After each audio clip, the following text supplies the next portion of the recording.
The American Civil War is finally over, but the nation torn apart by war, physically, economically, and socially. America leaders now face a monumental challenge.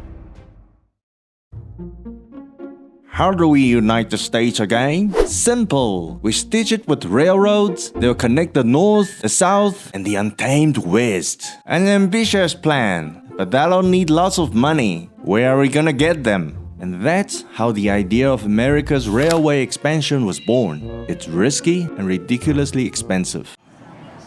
Gentlemen, the time is now. A railroad connecting the Atlantic to the Pacific. Trade, travel, expansion. The profits are limitless. Profit? What about the cost? The risk? Look at the scale. Mountains, deserts, endless plains. Who's paying if no one uses it? The West is empty. True, but think bigger. You control the lifeblood of the nation, connecting East to the West, industrial to agriculture. Imagine a monopoly. Monopoly? This isn't a board game where you can just flip the board when things go south. Land grants. For every mile of track, 20,000 acres of land on both sides. Yours to sell, develop, profit from. Land only grows in value? Great, but we can't wait for land sales to fund this monster project. Bonds. We'll fund you upfront, lay the track, and the future is yours. Alright, time to move fast. Dang it, the loans are all taken.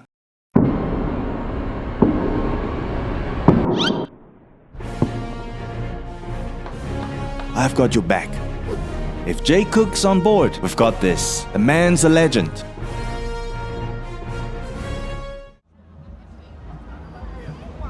Hero?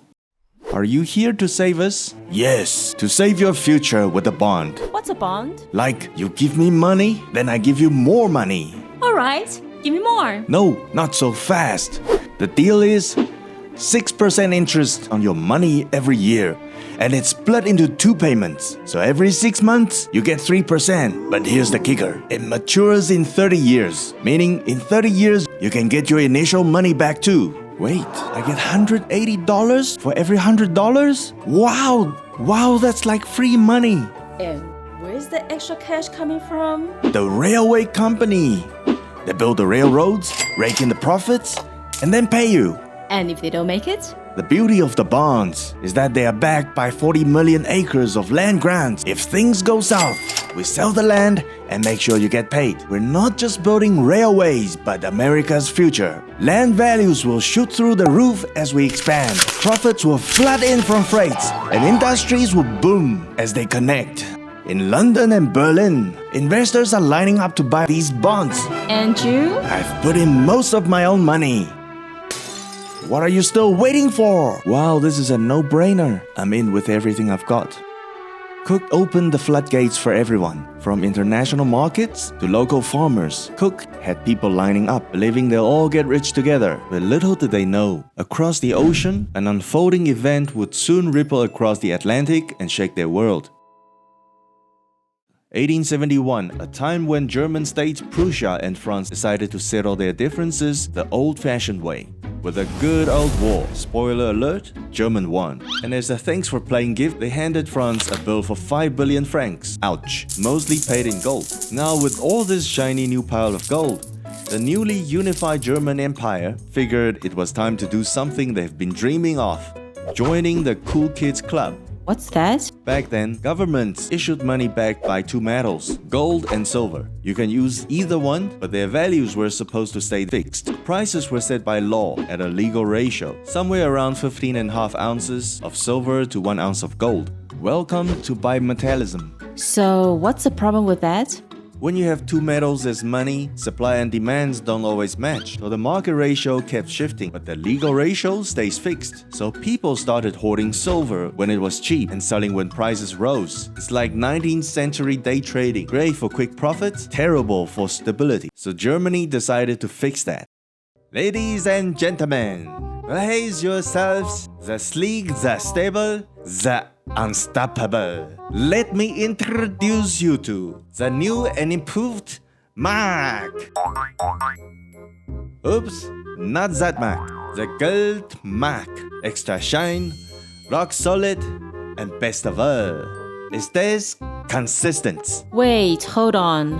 What came before Mark? The Zala Guden Kaiser, backed by boss, silver, and gold, always unpredictable. Why you talk like they're some kind of ex-boyfriend? Germany joining the gold standard sent shockwaves across Europe. Silver's value dropped, and everyone rushed to trade silver for gold. Soon, other European countries followed. Meanwhile, the United States stuck with its bimetallic system, 16 ounces of silver for 1 ounce of gold. As silver's price tanked, people used cheap silver to buy gold in the United States, causing gold to flow out and setting the stage for a massive financial crisis. Alright folks, time to say goodbye to silver. Yeah! On February 12, 1873, President Grant signed the Coinage Act. Oh, I remember that in the textbook. They call it the... What was it again? The crime of 1873. Whoa, it's just the law. Why is it called a crime? Back then, Americans had a privilege you wouldn't believe. You could take raw silver to mint your coin? Wow! That was the free silver policy, and those who call it a crime, in the Rock Mountains of Nevada, deep within the earth, far below where sunlight dared to reach, there toiled a band of fearless, highly skilled, hard-working... Dwarfs? No, just silver miners.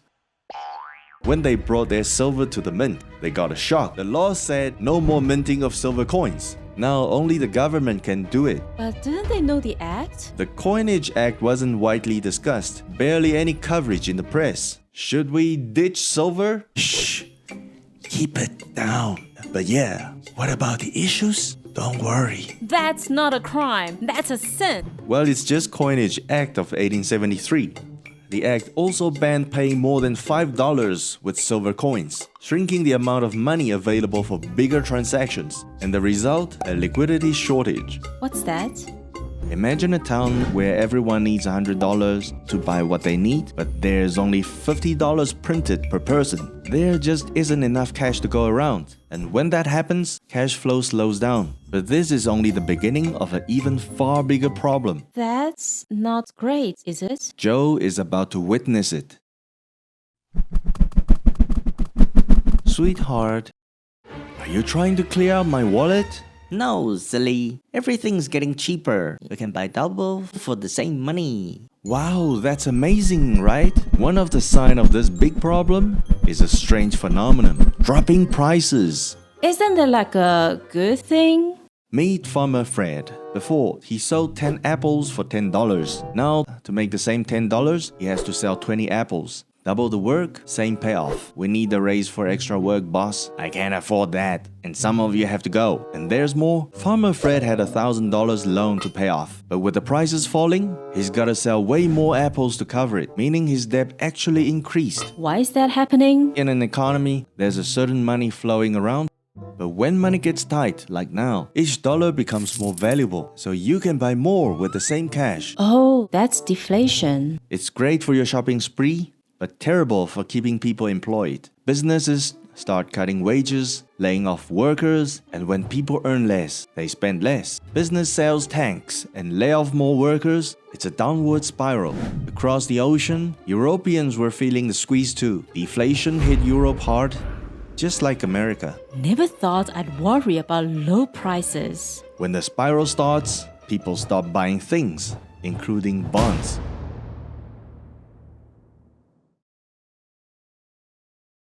Whoa! You know, we have this thing called a door. You knock on it.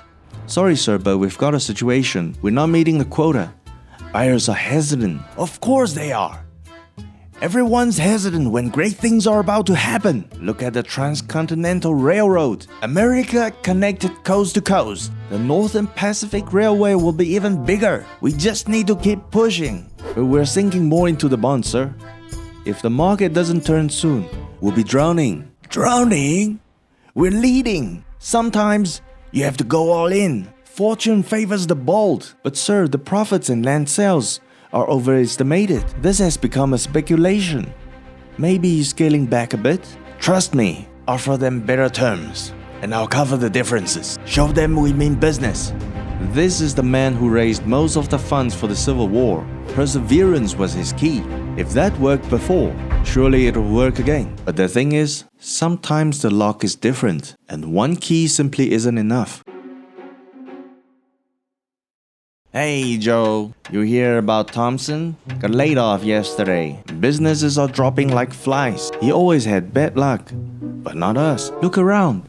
Tracks as far as the eye can see. We're solid. Solid, huh? Let me guess. Bought more of those bonds? Just did. Got them at better rates too? It's like they're on sale. Or maybe nobody wants them. Always the cynic. Cooke's got his own money in this. If it's good enough for him, it's good enough for me. Well, when you're rolling in cash, don't forget about us little folks. Joe's gone all in with Cooke and the bonds. But the thing with the market is, you can't really spot trouble unless you know where to look. And like most, Joe doesn't see the cracks.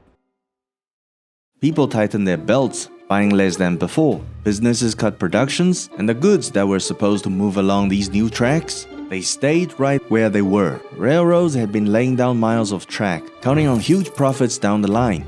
But with construction slowing down and few goods being shipped, these promises started to crumble. The Northern Pacific Railway failed to repay Cooke back.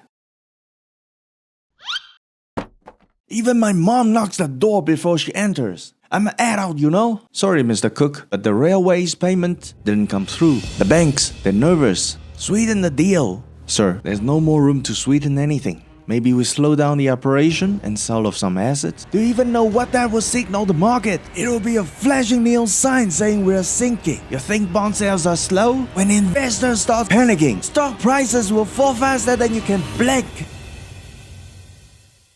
Go to the banks. Tell them we're committed. They'll back us. And hey, tell the press, don't badmouth on us. Too many are counting their life savings on us. There's no turning now. Cooke sees the cracks, but the choice is brutal. Let it collapse now or double down for a small chance of hope, but at the risk of even greater losses. Meanwhile, these cracks are spreading fast. Joe, I've been hearing some things. The bond sales, they're tanking, man. People always talk. They don't know the half of it. Cooke has got his own money in this. It's just a rough path. The market's gonna bounce back. I don't know, Joe. Things are looking rough. Look, I've got a baby on the way. I've put everything into this. This is gonna work.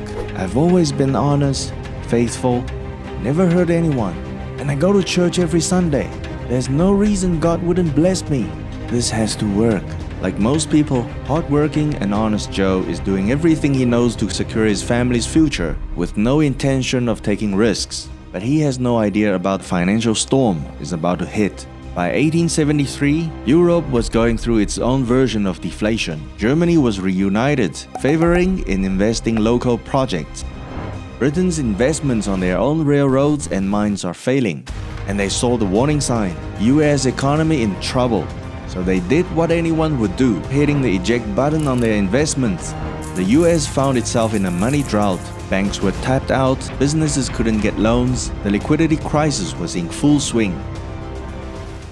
Just when Cooke ran out of options, an unexpected guest arrived at his office. His biggest rival. Sir, you have a surprise guest.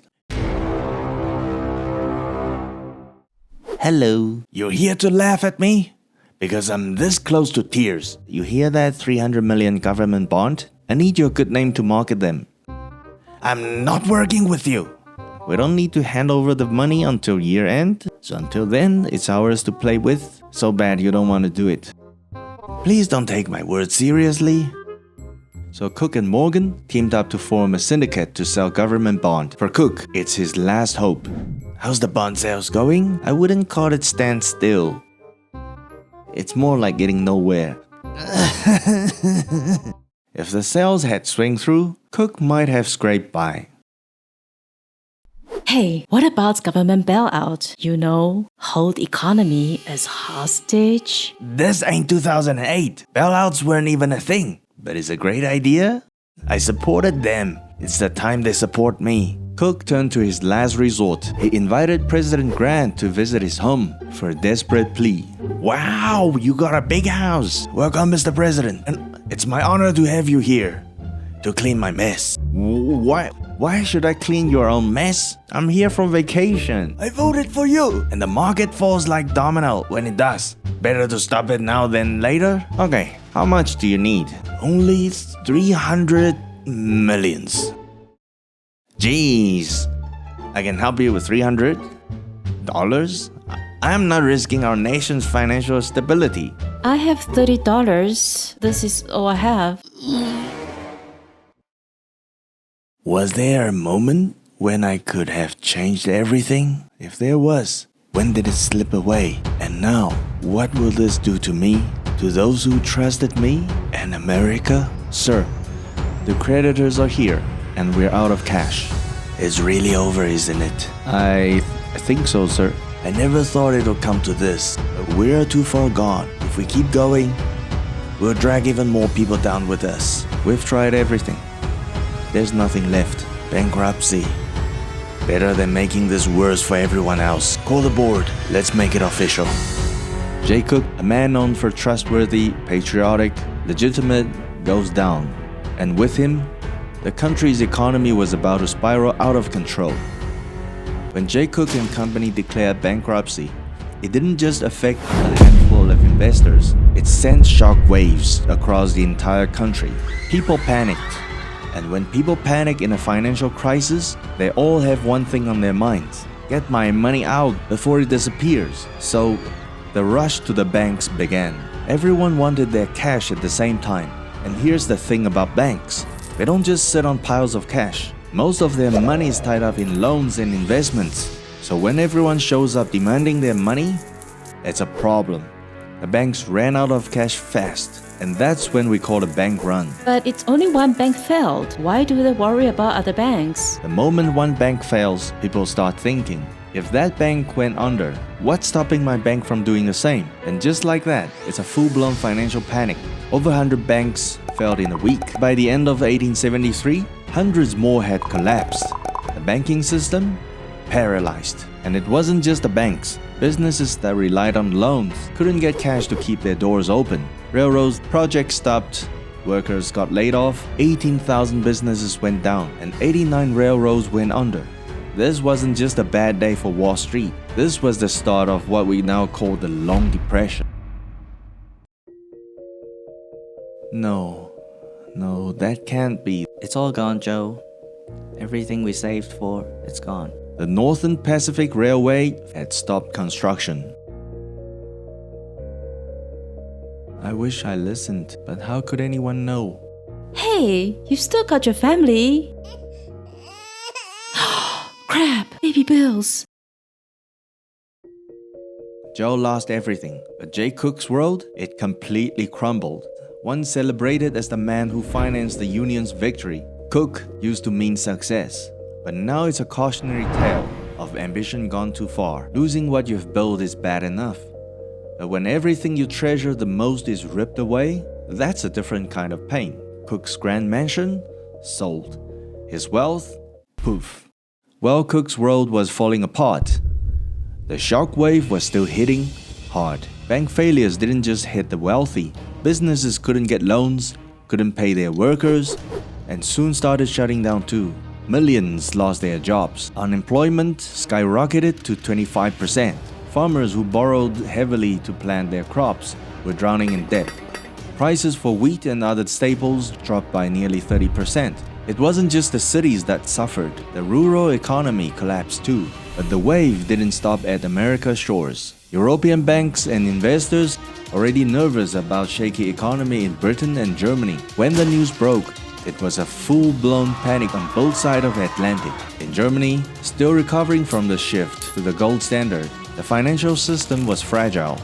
In Britain, where investors were neck-deep in American railroad bonds, the shock was immediate. The London Stock Exchange saw sharp declines. International credit dried up and the local crisis deepened. What happened to American workers? Hitting European workers just as hard. By the end of 1873, Europe was feeling the full brunt of the panic, turning what started as American banking failure into the first truly global financial crisis. Yo, so the whole world went broke because of a few railroads and some bad bonds? But did the government do anything? Why do I end up cleaning the messes? That's what you voted for, right? Absolutely right. And the mess, sir, it's spreading faster than wildfire. We don't even have a central bank. What do you expect me to do? Wave a magic wand? Wow. Wow! Yay! Sir, we could issue 26 million in greenbacks. It's a liquidity crisis. People need to see cash available for withdrawal. Printing money?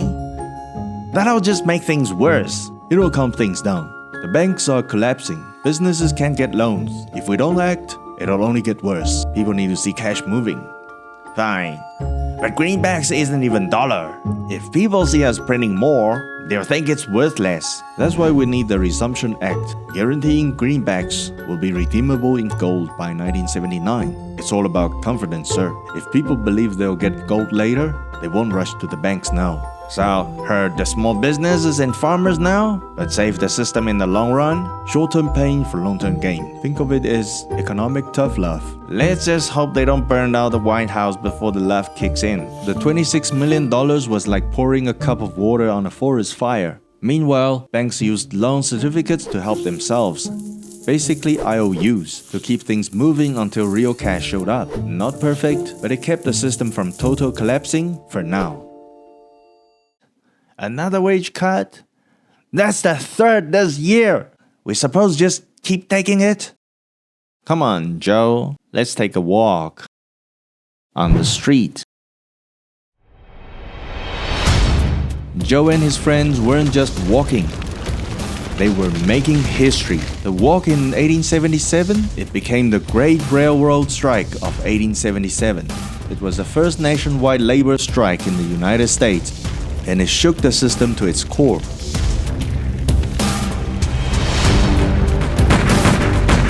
President Rutherford sent federal troops to restore order. Over 100 people were killed in the chaos, and railroads grounded to a halt. While the strike was crushed, it did something bigger. It showed the country how bad things had gotten for workers, and how deep the divide between businesses and their employees had grown. America got its first taste of organized labor pushing back, laying the groundwork for future movements. Was Cooke a liar from the start? Or an overconfident hero caught in the inevitable tragedy? The real test of character is how someone handles the mess they've made. Cooke's response reveals the truth. Jay Cooke fell hard, but that wasn't his end. A few years later, silver gave him a second chance. By 1880, thanks to smart investment in Utah's Horn silver mine, Cooke did what few expected. He had paid off every last debt he personally owed. He faced the consequences head-on, even when the scars remained. Turns out silver wasn't so bad after all. Cooke didn't get his Wall Street throne back, and plenty suffered from the mess he left behind, blaming him for it. But there's something to be said for a man who pays off every last cent he owes. And my $30? Joe didn't strike it rich, but he made it through. There were many times he didn't know if he could pull through. After 6 long years, the Northern Pacific Railway was back on track. And so was Joe. His job returned. Joe's faith has never wavered, and it probably carried him through the toughest times. But now, he understands that personal beliefs alone can't change your investment's results. And the biggest win isn't about getting ahead. It's about surviving the storm with the people who matter most. And life, while still tough, was starting to make sense again. You want another baby? Recovery dragged on. Businesses had to reinvent themselves, and investors' wounds were healing as they licked. But then things got brighter, literally. In 1879, Thomas Edison invented the light bulb, and America entered the second industrial revolution. Suddenly, everyone can work overtime. By 1880s, the American economy was booming. But did they manage to fix things for good? Seeing how much chaos these big industries could cause, the government stepped in. In 1887, the Interstate Commerce Commission (ICC) was established to regulate big industries. And who should be the first to watch? Railroads? Yep, they got slapped by the new rules right away. Meanwhile, over in Europe, steel got stronger and cheaper, and chemicals got fancier. These industries in Germany and Britain helped pull Europe out of the slump. By the 1890s, Europe was back in business. Okay, if you have a financial crisis, just invent cool new stuff. So this all started because of the Coinage Act of 1873? Not just that, it played a double game with America. The bad, it helped cause the panic and the long depression. The good, by shifting to the gold standard. America dodged a much bigger bullet. Silver prices dropped to 32 to 1 to gold a few years later. If America hadn't switched, it would have been bleeding gold. Lesson learned, but it was rough for the people. Yeah, sometimes life hits harder than the subscribe button, and fortune favors the subscriber. So hit it. Moral of the story? The economy is like an invisible weather. You can't see it, but its only clues are in human behavior. And history likes to repeat, but at a bigger scale. They called this one the Great Depression until something far bigger came along to steal the title. Wait, a bigger crisis? This one wiped out my $30. You mean this was just the warm-up? The real financial disaster? Oh, it's waiting around the corner.